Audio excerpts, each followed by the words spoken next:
Ladies and gentlemen, good day and welcome to NIIT Learning Systems Limited Q2 FY26 earnings conference call. As a reminder, all participant lines will be in the listen-only mode, and there will be an opportunity for you to ask questions after the presentation concludes. Should you need assistance during the call, please signal an operator by pressing star then 0 on your touchtone phone. I now hand the conference over to Mr. Vijay Thadani, Vice Chairman and Managing Director. Thank you, and over to you, sir. Thank you. Good afternoon, all of you, for everyone who's joining the call. Thank you for your interest in NIIT Learning Systems Limited and for joining the call today. The agenda today is to provide an update on the results of Q2 FY26, which were announced yesterday, but because of being a public holiday, could not be shared. We could not do this call yesterday. We also want to provide you an update on the inorganic activity which was completed during the quarter. That, of course, was shared earlier, but this will be a reiteration of that. As a starter, I just want to mention that this quarter's results is a significant validation of our AI-first strategy, with the recognition by Fosway, the leading research firm, of our pole position in AI for learning, and our AI-enabled revenues are now contributing almost 10% of our business this quarter. So we would like to share that with you as well as the outlook for this business. As usual, I have the whole team with me as we attend to this call. Mr. Sapnesh Lalla, our CEO, will lead the call.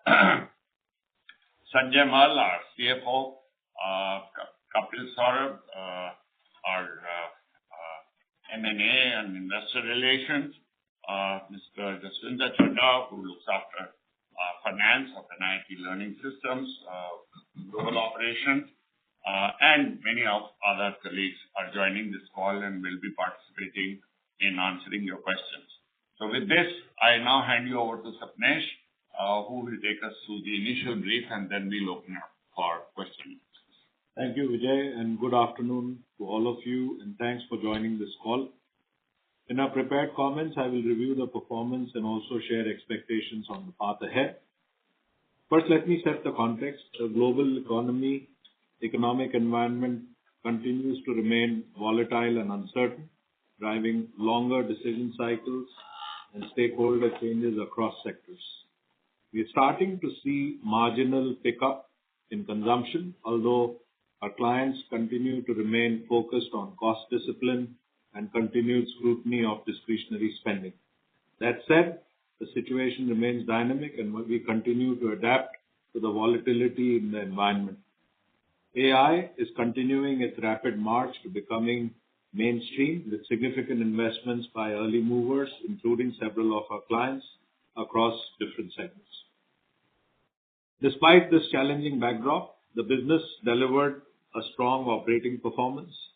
Our revenue grew 20% year-on-year and 5% quarter-on-quarter.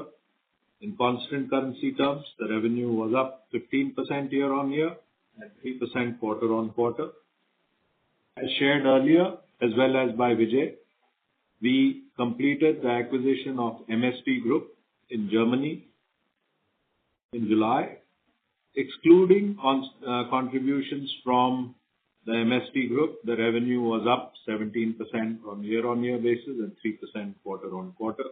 Please note that our fiscal Q2 is a vacation quarter in a lot of Europe, more specifically in Germany. Overall, the revenue came in at the upper end of our guidance. This performance was driven by ongoing customer additions and ramp-ups, once again underscoring the strength of our go-to-market engine and the value that we bring to our clients, as well as the trust and faith our clients have in our delivery and execution for their critical needs. We continued to see strong customer traction, securing 3 new MPS logos, Further, we renewed 3 existing contracts and expanded the scope of one large client, maintaining our 100% renewal record. As we have guided earlier, the addition of MST added 7 marquee clients in Germany, taking our MTS client tally for the first time past the 100 mark to 104. Our ability to expand share of wallet with existing clients remains a key growth driver, supported by deepening relationships and demonstrated delivery excellence. While spending from existing clients saw marginal improvement, the recovery remains gradual and overall spending remains meaningfully below pre-slowdown levels. We remain cautiously optimistic on the recovery as we continue to create new value for our clients. Notably, the business continues to outperform peers, demonstrating resilience through industry-leading growth and profitability. Please note that as guided earlier, we successfully completed the North American real estate contract on June 30th. We have also finished the teach out and transition this quarter. As shared earlier, we have made significant progress in building our AI capability. We now have a pole position as acknowledged by our clients as well as industry analysts, as Vijay pointed out earlier. NIIT has always been at the cutting edge of technology in learning. Our AI-first strategy in learning has evolved into a considerable point of differentiation for us. We have gone live with a number of enterprise deployments of our AI solutions. Notably, total AI-enabled revenue grew to about 10% of the business this quarter. We expect this percentage to grow rapidly as we look ahead into the next several quarters. Coming to our financial results, in Q2, revenue for the quarter was 4,757 million. This was up 20% year-on-year and 5% QOQ. In constant currency terms, revenue was up 15% and 3% quarter-on-quarter. EBITDA for the quarter was 966 million INR, was up 2% quarter-on-quarter, with EBITDA margin of 20.3% as guided by us in the past. Business highlights. Let me touch on some of the business highlights. Like I pointed out earlier, we added 3 new MTS contracts, 3 renewals, 1 expansion, and as mentioned earlier, added 7 new MTS clients by way of MST Group becoming part of NIIT. The revenue visibility now stands at $409 million versus $388 million at the end of last quarter and $368 at the end of same quarter last year. Back to a little more color on the financials. Depreciation and amortization was at 184 million versus 181 million last quarter. This includes a notional amortization charge of 32 million related to St. Charles consolidation and a new charge of 21 million due to the MST Group acquisition.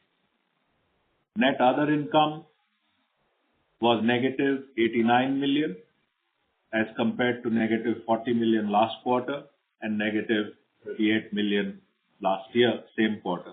I'll invite now Sanjay to walk us through and provide more color on other income. Thanks, Sapnesh. So net other expense in a way was contributed by lower treasury income at 74 million this quarter as against 125 million the previous quarter and 117 million in the same quarter last year. We had strategy growth and acquisition expenses which were about 120 million this quarter as compared to 112 million previous quarter. The demerger scheme related expenses are at 2 million which were 5 million in the previous quarter. Other income, which is negative 41 million, includes and the treasury income includes the impact of MTM on fixed income investments due to interest rate volatility. During the quarter, the tax came at rupees 223 million. The tax was higher, marginally higher, due to transaction and notional consolidation charges that are not tax deductible, and the withholding tax on dividend from a foreign subsidiary during the quarter, which we declared for the shareholders in this quarter. Thanks, Sanjay. Given some of the non-operating transaction-related transitory expenses as well as mark-to-market charges that Sanjay explained, our PAT was at 470 million INR, and the EPS was at rupees 3.43. Our balance sheet and cash flows continue to remain strong. DSO stood at 66 days. Cash and cash equivalents were at 8,079 million INR. The CapEx for the quarter was 99 million as we continue to invest in Gen AI. Operating cash flow was 777 million INR, with free cash flow at 677 million INR. The net cash position was at 5,917 million INR. I wanted to spend a minute on our guidance before I get into providing a view on our strategy and overall market update. We continue to see a robust contract pipeline, and we are continuing to execute and convert that pipeline into contracts, as you noticed for the previous quarter. We are also in the process of ramping up new customers. For Q3, our constant currency growth is expected to be between 2 to 3% quarter-on-quarter. For the full year, we expect constant currency growth to be around 12.5 to 13% year-on-year, and our margins are expected to be in the 20 to 21% range for the full year, as well as for Q3. So for the full year, we have retained our guidance as we provided previous quarter. Overall, like I've said earlier, market volatility continues to heighten the emphasis on cost optimization, prompting increased client engagement on large-scale cost takeout and transformation initiatives. Although I would point out that decision cycles for these initiatives tend to be long. AI and its profound impact on practice of learning and development is real and is starting to become visible, as you noticed from our numbers. Early adopters are starting to take advantage of AI with our assistance. We think that this has potential to become a multi-year growth opportunity for your NIIT. We believe NLSL is well positioned to capture a disproportionate share of these opportunities, underpinned by our continued investments in AI, consulting and advisory services, as well as sales and marketing. A strong brand as a trusted and reliable market leader. A deal pipeline, as mentioned earlier, continues to be robust with active opportunities across large deals across technology, automotive, life sciences, and BFSI sectors. However, we would like to point out that due to the significant market uncertainty, the decision-making cycles are starting to stretch beyond what we would consider typical. We continue to make disproportionate investments in new capabilities and go-to-market strength. We saw that demonstrated by our investment in acquiring MSP to penetrate the DACH region, as well as the German market in a very significant way. We will continue to make such investments to improve the capability and the value that we are able to bring to our clients. Generative AI is becoming increasingly central in our client discussions, though broader adoption at enterprise scale for L&D remains cautious. Nonetheless, we are rapidly expanding our use of AI across multiple work streams. Where deployed, we are becoming more ambitious in delivering measurable learning outcomes for our clients, while also realizing notable efficiency gains. A minute on reminding everyone on MST becoming part of NIIT. We announced on July 9th, we completed the acquisition of MST Group based out of Munich in Germany through NIIT Ireland. The transaction aligns with our strategy to invest in new capabilities, geographies, and verticals. MST strengthens our presence in the DACH region and brings more heft to the industrial vertical that we serve. This combination unites MST's local agility and sector depth in industrials with NIIT MTS's global scale and AI-enabled solutions, positioning us as a partner of choice for enterprise learning transformation. With that, I'll hand the conversation back to Vijay, and we can open it up for questions post. I think we can open it up for Q&A now. Sure. Thank you very much. We will now begin the question and answer session. Anyone who wishes to ask questions may press star and 1 on their touchtone telephone. If you wish to remove yourself from the question queue, you may press star and 2. Participants are requested to use handsets while asking questions. Ladies and gentlemen, we will wait for a moment while the question queue assembles.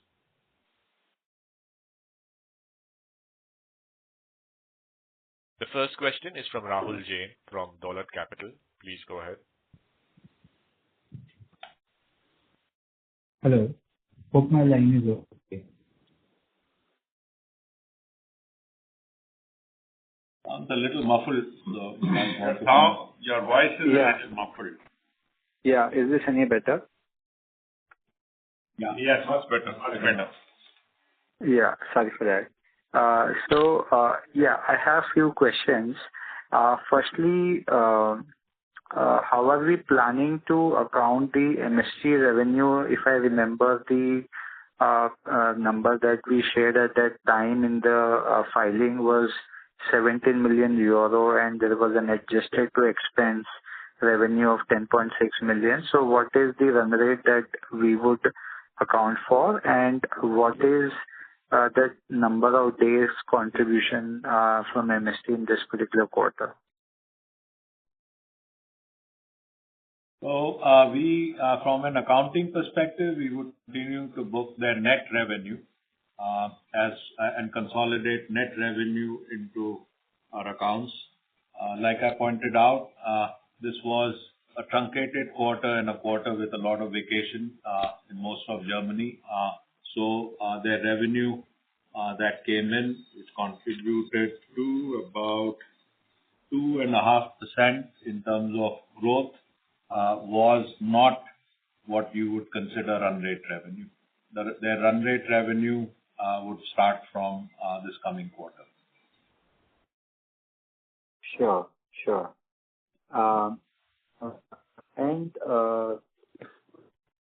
Having one large account which we were expecting to, come to rest. So is that finally accounted for in this quarter? There is further more left which could go down in Q3. No, like I pointed out, we have completed the transition and reach out of the North American real estate contract. I'm guessing that's what you're referring to. Yes. Okay, so that. And to your commentary on expecting 12.5 to 13% growth is what I could hear from your prepared remark. So just to understand that, is this more to what we have already in the bag? Our run rate in terms of addition has been pretty strong. And is there an element of conservatism already input, given that we have seen tend to some time during, for some reason or the other, or there could be risk to that level given the kind of macro we are in? So you were breaking up, but what I took away from your question was whether the projection or the guidance that we provided is conservative or there may be an element of risk. I would say what we provided is what we can see. It is inclusive of organic growth that we guided for 10+, as well as the 2.5 to 3% that MST is likely to add to our overall growth for the year. That said, there is risk in the market, and we are not immune to that risk, but we feel that we have the potential to meet the guidance. Understood. And just last bit from my side, you have shared this additional input that AI-enabled revenue grew to about 10% in Q2. So any color, if you could share in terms of what is the precise nature of it?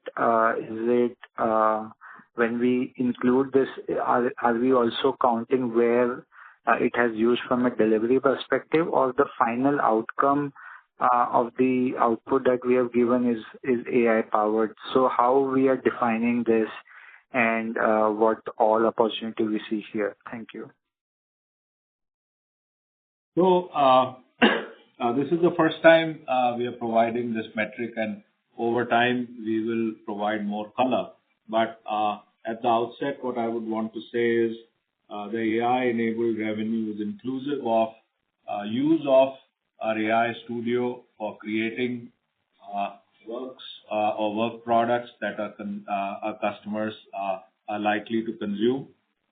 Those work products, it's possible, may have AI attached to those products, and therefore would have live AI interactions as they are consuming those products, as well as those products could have been built using our AI Studio. So it's a combination of both. And as we start to measure and provide, more qualitatively this revenue, we will start to provide a little more color. But what we are really enthused about is that the fact that about 10% of our business is now AI-enabled, and we are starting to see significant growth opportunity in that percentage increase. Yeah, thanks for that color, Sapnesh. Just to, if I could, like you said on this. So the both aspect of it, one is you said using your AI Studio. So that, in your opinion, enhancing that, or it is more about productivity side of it? If yes, then what is the value that we are driving there? And secondly, when it is more AI live consumption, even at the product level, I think the experience of them is getting enhanced significantly. Do you think by doing that you are opening up a larger opportunity and also competitive edge? Any color on that would be great. Sure. So, personally, and I've mentioned this in the past, we don't think efficiency will add a huge amount of value to our clients. I think what will add a lot of value in terms of use of AI is the effectiveness of training that we build for our clients, and that's the majority of what we do. Your second point about are we embedding or attaching AI interactions which the clients could continue to use as they are consuming the content? Yes, part of that 10% is that, and we expect that 10% will, or that part will grow faster and create a significant line of business for us. Plus, that will be continuing revenue. And that would be continuing revenue. So, while a large part of our revenue is delivered on a work-for-hire basis, but there is an element of subscription revenue that AI brings, which could be continuing and which could create a significant growth opportunity. Again, we are starting to track this metric. We've been tracking it for a couple of quarters now, and we thought that it will be useful to share it with our analysts and stakeholders, but over time, we will provide more color. Right. And just a small feedback. It would be great if we could also keep disclosing whenever we would do with whatever frequency the breakup of both sides. One is on the production side versus on the consumption side for the customer, because I think the later is what is more powerful differentiation. Of course, both are equally relevant. Yeah, I would say, at least for our clients, both are very valuable. Okay, great. Thank you so much. Noted your feedback. Thank you. Thank you. Next question is from Deepan Sankar Narayan from Trustline Holdings. Please go ahead. Good evening, everyone, and thanks a lot for the opportunity. So firstly, congratulations for strong double-digit growth in revenues year-on-year. So we could see that excluding management consulting and other segments, the revenue growth was strong by 30%. But what is the key reason for this 22% Q1Q decline in consulting and professional services? And when do we expect recovery in growth of this segment? Thanks for pointing that out. There is some amount of seasonality across the management consulting and professional services clients. Unlike the large majority of our clients who work off of a calendar year fiscal, some of our clients in management consulting and professional services have mid-year year ends, and that tends to distort the picture where their consumption increases towards the end of their fiscal years. But that's really the reason for quarter on quarter. I think a better metric to review performance in management consulting and professional services segment is to look at the year on year. And I think we are starting to bottom out and starting to look at growth coming back to that segment. Okay. And considering now the top line growth is visible, and do we expect higher operating leverage playing out in coming quarters with the margins improvement? And this line item of expenses like professional and technical outsourcing, that has gone up substantially high, right? So will it stabilize at these levels, or it will fall from here? So I think you asked 2 or 3 questions. Let me see if I can respond to most. I think your first question was, do we expect to gain operating leverage? And I would say what I've said in the past, that we continue to see very significant opportunity. The market is under-penetrated, so we'll continue to over-invest in capability building as well as sales and marketing, and rather than pulling out operating leverage. I think what was the second question? In professional and technical services. Yeah. You mentioned that there is an increase in our variable cost or professional services expenses. Mostly, that's a measure that we use when the market environment is volatile. And again, this is something that I mentioned in the past.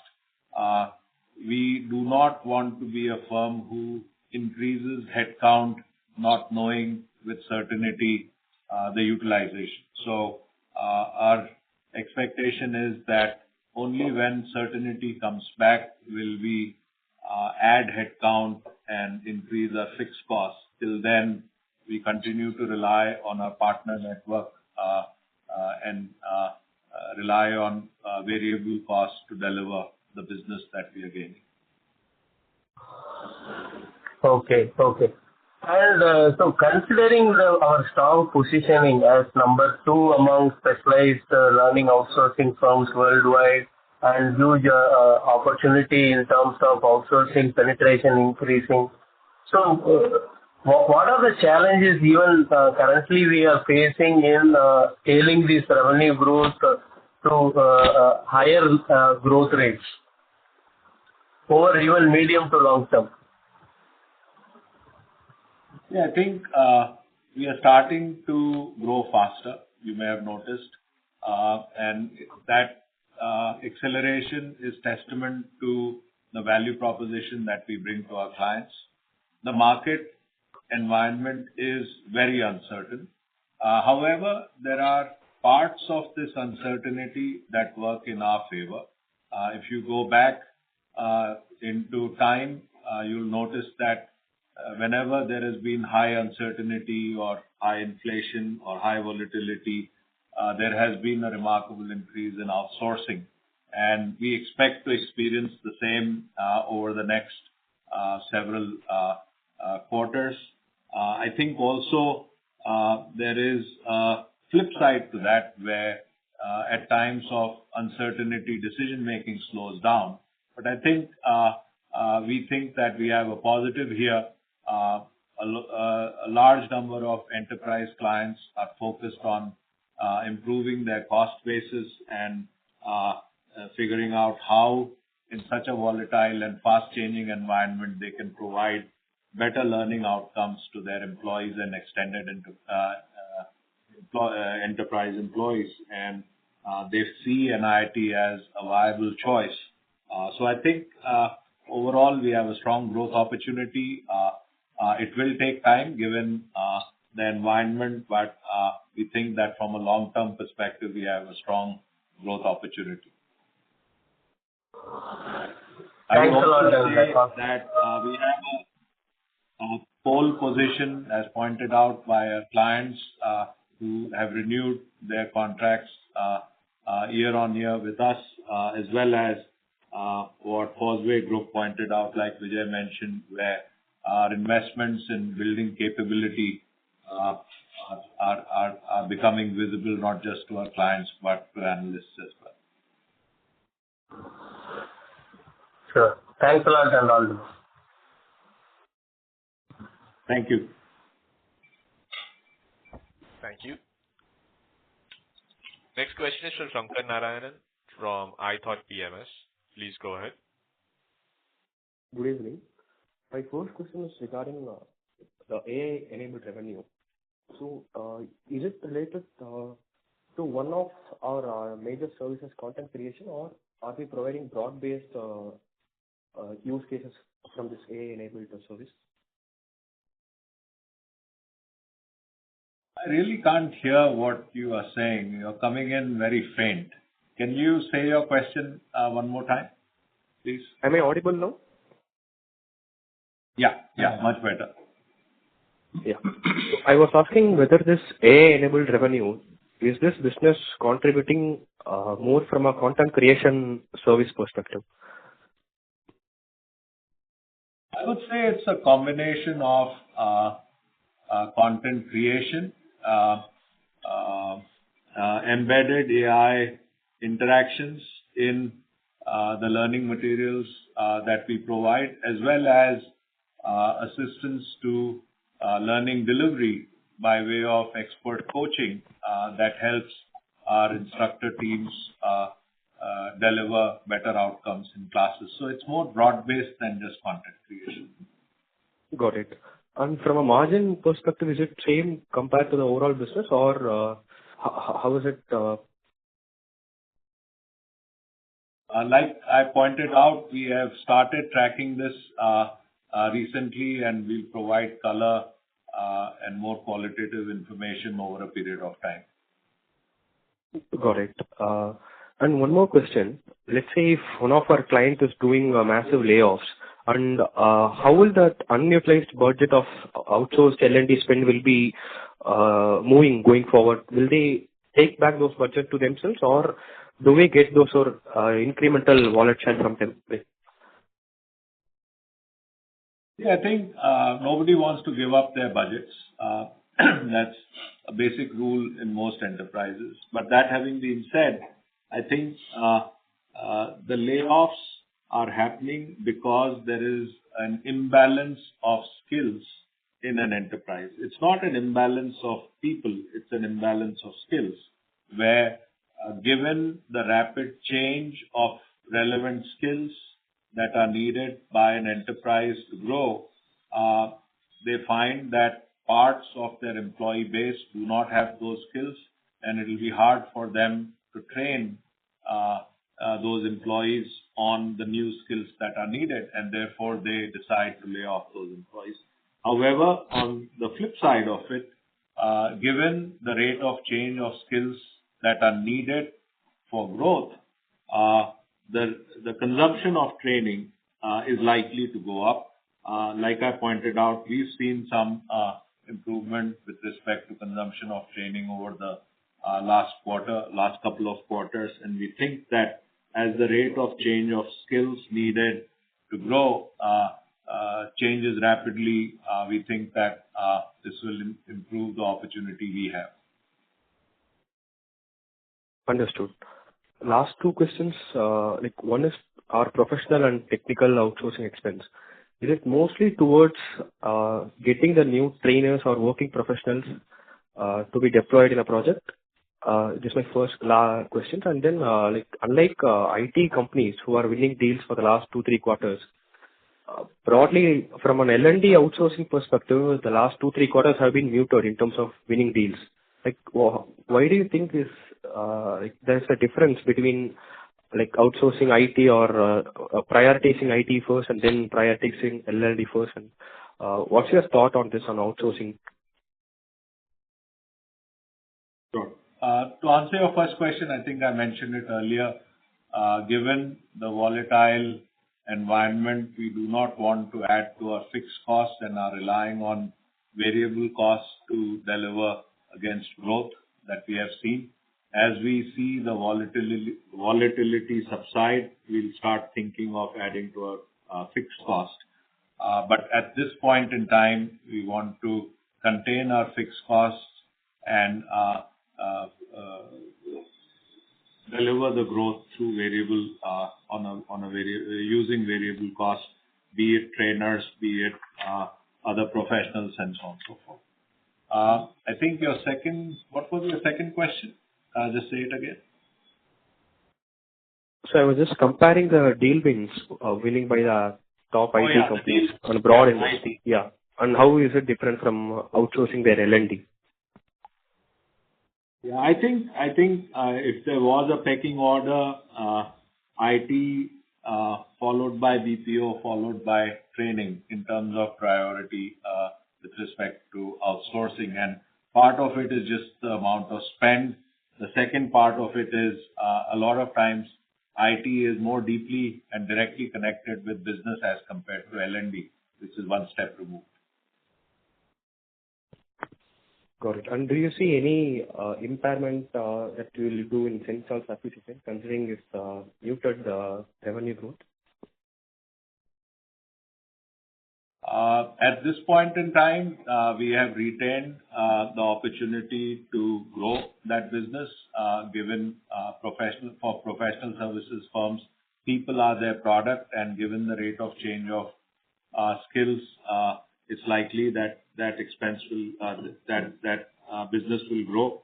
We also are starting to see early signs of growth in that business, but we will take these decisions at an annual cycle towards the end of the year. Got it. Thank you and wish you the best. Thank you. Next question is from Ganesh Shetty, who's an individual investor. Please go ahead. So congratulations for good revenue growth during the quarter. I just want to have some... Hello? Yeah. Yes. Thanks, Ganesh. Yeah.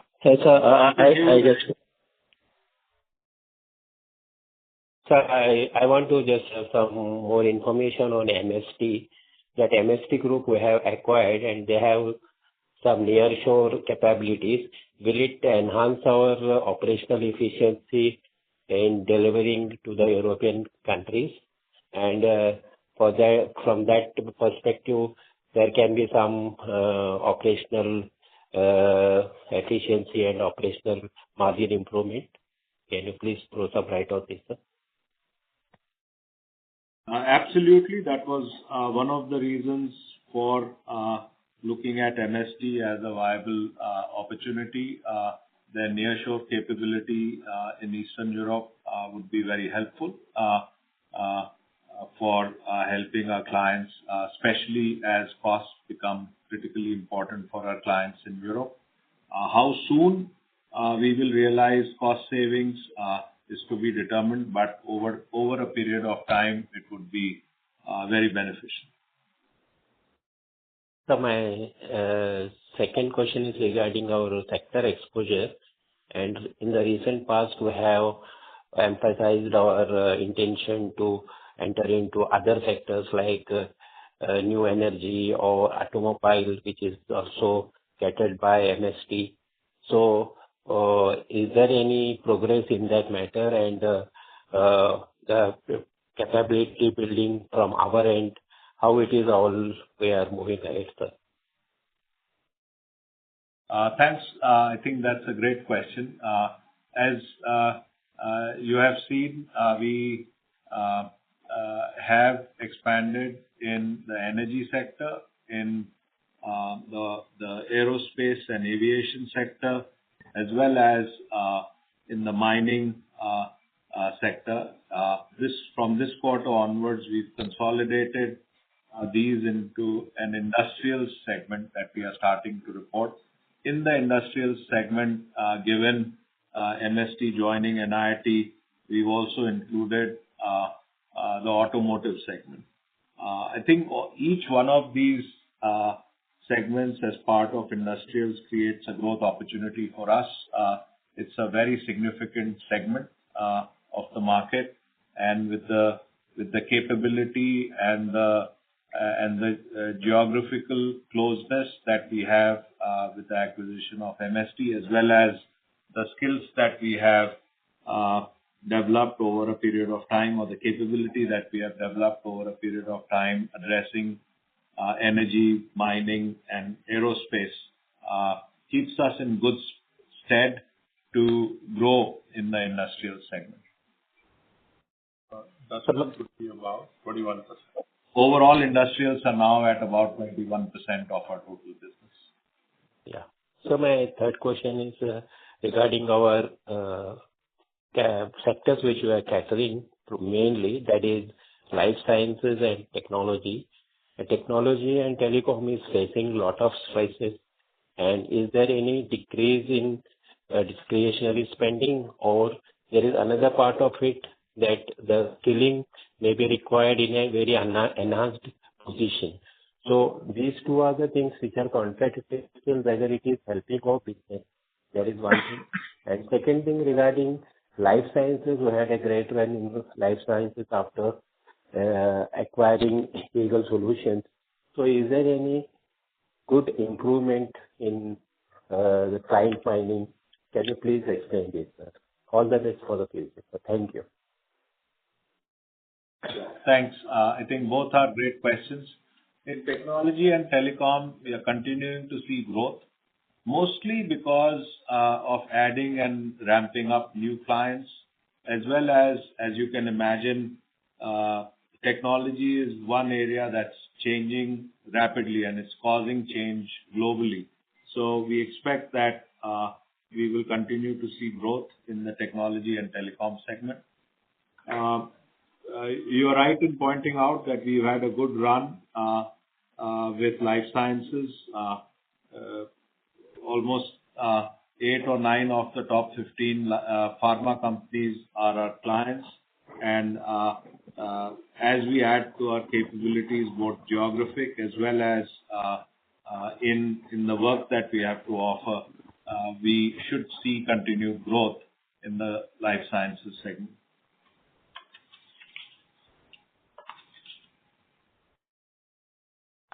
That's all from me, sir. Thank you very much. Thank you, and thanks for your kind words. Thank you. Next question is from Bharat Gulati from Dalal & Broacha. Please go ahead. Yeah, thank you for the opportunity. Sir, I just want to understand that, I just wanted a clarification on the guidance that you've given of 12 to 13%. Is that organic growth guidance or overall guidance? Overall. Okay. So are we again guiding for retaining- organic? Yeah. Yeah, our guidance, we are retaining our guidance of 10% plus for organic. So, sir, I just want to understand that our run rate, I mean, the real growth for our MST group is going to start in the next quarter. So are we being somewhat conservative with our guidance? Because I would expect that because European market is strong in Q3, you would see higher growth contribution from that in the third quarter. It's still early days for us with MST, and what we are able to see is what we are guiding.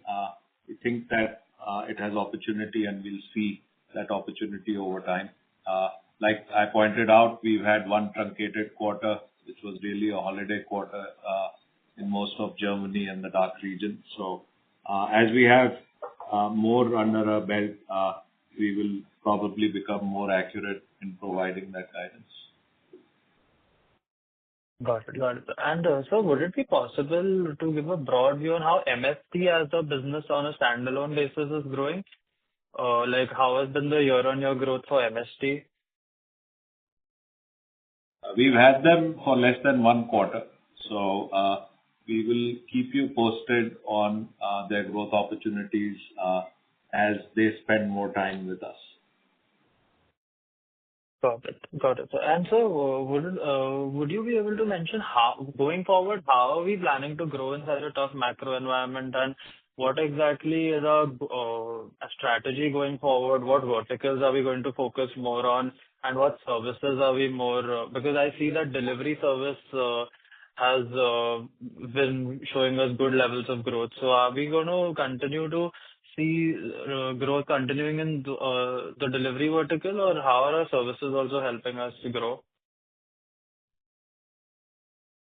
Yeah, I think, like we said, with MST, we have added to our capabilities in the industrial sector. Over time, we should see growth. Right now, with tariffs, there is uncertainty, and that might result into more outsourcing, but it's also possible that decision-making cycles will take a little bit longer. Technology and telecom is growing well for us, and we have an opportunity to do more. Life sciences is where we've gained significant traction, and notwithstanding tariff-related uncertainty, we might have growth opportunities there as well. So from a sector perspective, I think we have opportunities in a number of the sectors where we do a lot, inclusive of banking, financial services, insurance. In terms of practices, while we've seen significant growth in learning delivery, given what we are doing with AI, we think that the practice growth will also become more widespread. So from a medium term, maybe not in the short term, but in the medium term, do we see any margin benefits which we could get from AI revenue as it starts contributing more to our revenue as a percentage? I mean, maybe not a guidance, but somewhat if you can give a broad direction about how it would turn out to be. It is possible. However, as a strategy, we have a strategy of disproportionate investments in sales and marketing as well as capability building. Like we mentioned, that we think 20% profitability is good for our business, and we would like to stay there. And as we gain more leverage, whether it is through products that have higher profitability or operating leverage, we would like to invest that to accelerate growth. Got it. Thank you. That's it from my side. Thank you. Thank you. Next question is from Vinay Nadkarni from Hathway Investments. Please go ahead. Yeah. Thank you. Just wanted to know the new 3 logos that you have had, those are from which sector? 3 logos from which sector? 3 logos from which sector? Give me a second. One of them was from technology, or actually 2 of them were from technology and one was from industrials. Okay. And secondly, on this MST revenues, their last year full revenue was around 10 million euros. Am I right? See, that's why I did not want to make specific comments on it. They have become part of NIIT for less than a quarter now, or maybe, if we were to count from July, maybe a quarter and a little bit at this time. There is a gross revenue and a net revenue for MST. What we provided was our view based on a review of their documents. We would want to reserve our comments on exactly what the numbers will be with respect to net revenue as we look ahead. Okay, fine. And they would contribute only in automobile sector, is it, to begin with? I mean, that's what their core competency is. Their clients tend to be are in what we are now calling industrials, which is inclusive of energy and automotive. Okay. And lastly, you But said we that... are calling it industrials. Okay. And lastly, you said that the real estate contract of North American was completed in first quarter this year. So second quarter doesn't have any revenue of that, right? No, what I pointed out was that we had teach out and transition, and so there was some P&L impact of that contract in our Q2 as well. Going forward, you will not see P&L impact from the North American real estate contract. Okay. Thank you. Thank you. That's all. Thank you. Next question is from Pooja Doshi, who's an individual investor. Please go ahead. Yeah, hi. Thank you. I just need clarification. So my understanding is roughly 50% of your training is mandatory and largely at L1 level. And I believe this could be susceptible to AI-driven learning tools related challenges. So firstly, if that understanding is correct, and what strategies are you putting in place to safeguard or differentiate at the L1 training level? So that is number one. And number two, around 10% of your training portfolio, I think, is immersive in nature. So how do you see the mix changing? And of this, how much is one-time delivery versus recurring program? So yeah, these two things. Okay. I think if I heard it right, you mentioned that about 50% of our business is L1 training. I don't think that is right. I would say only about 15% of our business could be categorized as L1 training. And I would say that the reason why organizations do L1 training is not because they don't know that the effectiveness of L1 training is a lot less than L2 or L3. It is because that's all that they can afford for a set of roles or skills. As AI becomes more mature and as AI starts to show benefits, our clients are likely to graduate most of their training to L2 and L3 training. So we think that one of the biggest benefits that our clients will gain by using AI is not to improve the cost of the training that they are able to use, but to use better training for most of their use cases. Today, if you think about it, if you look at an airline, there is a very significant and steep pyramid on the quality of training. The pilots and the cabin crew get the best training, and you could argue that the customer service agents, which there are a lot of, or the ground crew don't get the quality of training that they get is not as good. And that's really because, and it's not that the airline does not want to offer great training to customer service agents. It's because that's all that they can afford. I think by using AI, our clients will be able to offer way better training than they are able to offer today. And I think that's really what we are betting on. We are not betting on the fact that it will cost less to create L1 training. We think that most organizations will use AI to build better training. At the end of the day, the cost of training is less than 5% of the cost of the employees who spend time to take that training. And the return on good training is almost infinite. It's the difference between being able to do something and not being able to do something, or making mistakes while you are doing something. So I think our clients are well aware of this. It has been unfortunate that they have not been able to spend what they needed to in the past to create great training. But I think with AI and our investments in AI, I think a larger and larger part of their training will be great training, and it could be that the percentage of training that they consume will be mostly L2 and L3. And I think that's where we have a great opportunity. Okay, understood. So, could you give me mix between L1, L2, and L3 training, if it's possible? Rough numbers will also do. It's very hard to speculate, and I would rather not speculate. So I would not be able to provide you rough numbers. Sure, no This worries. is not a declared metric. What Sapnesh pointed out, that this is less than L1 is less than 50%. Okay, understood. Understood. And my second question regarding 10% of your training being immersive in nature. So how much of that would be one-time delivery versus recurring program, and how do you see the mix changing over time? I would say all of our training is recurring training. Nobody buys training to use it once.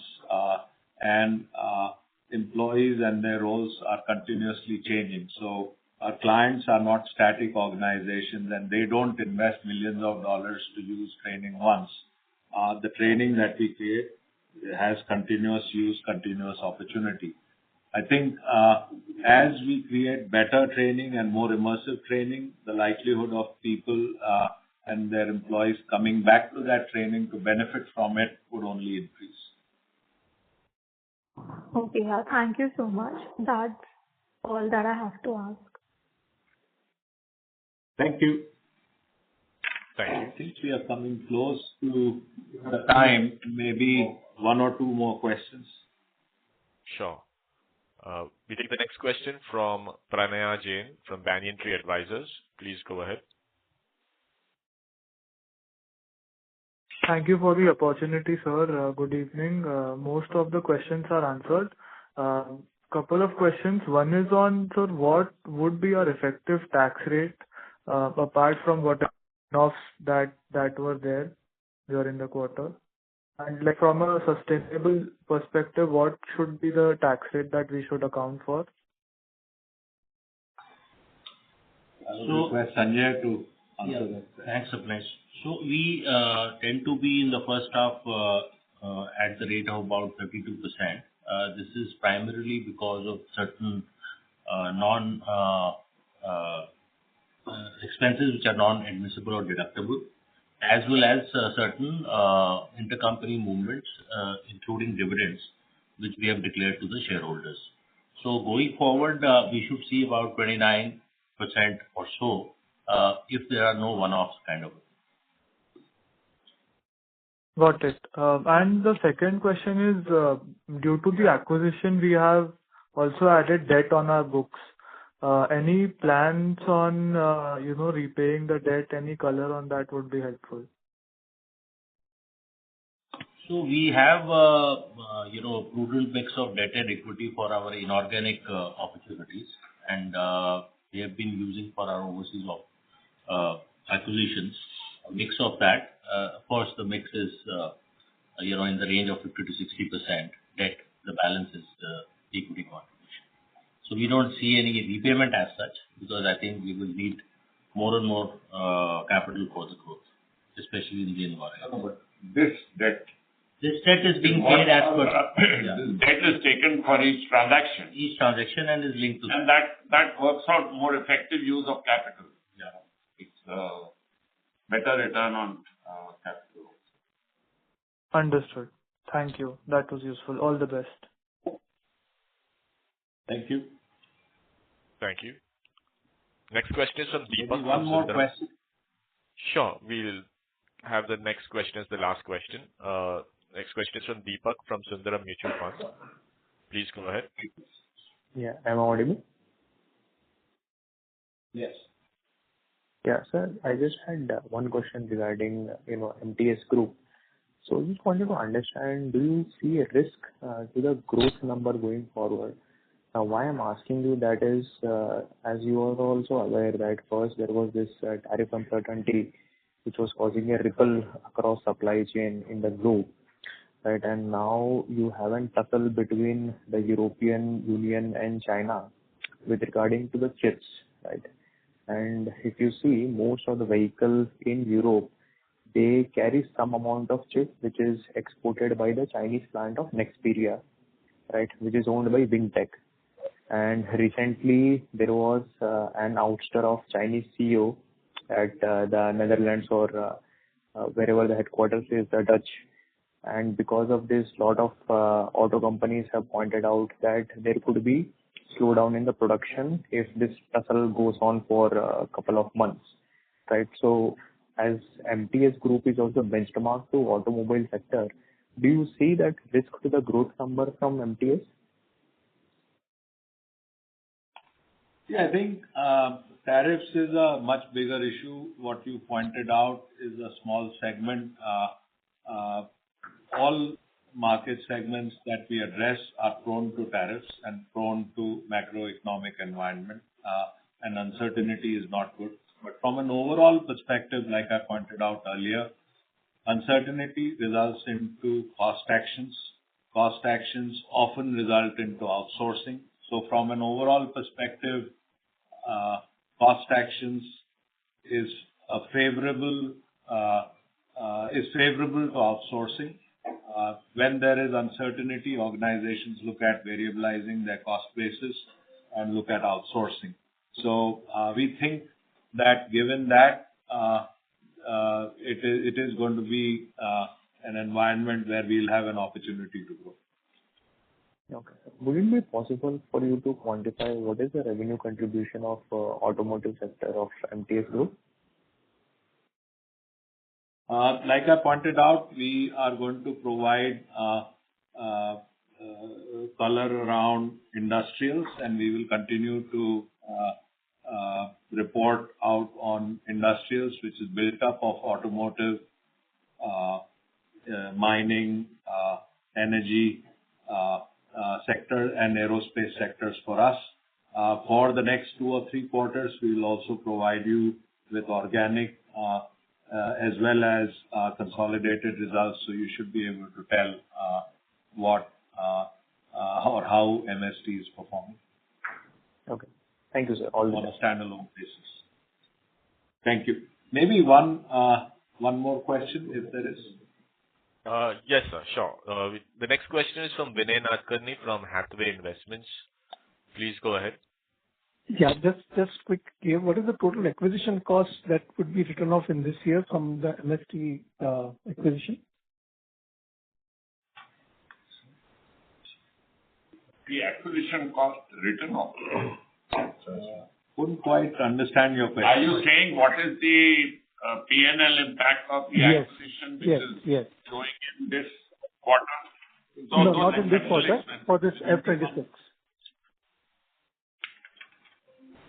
For FY26? Yes. I think it will be a run rate of 21 million per quarter. So we have had there is an interest cost. Yeah. And then there is a we can send that to you separately. I don't think it's readily available. Okay. And secondly, the MST acquisition would be a bit accretive in the F27? It will be EBITDA accretive in FY 26 itself. Year one. Okay. Thank you very much. Thanks a lot.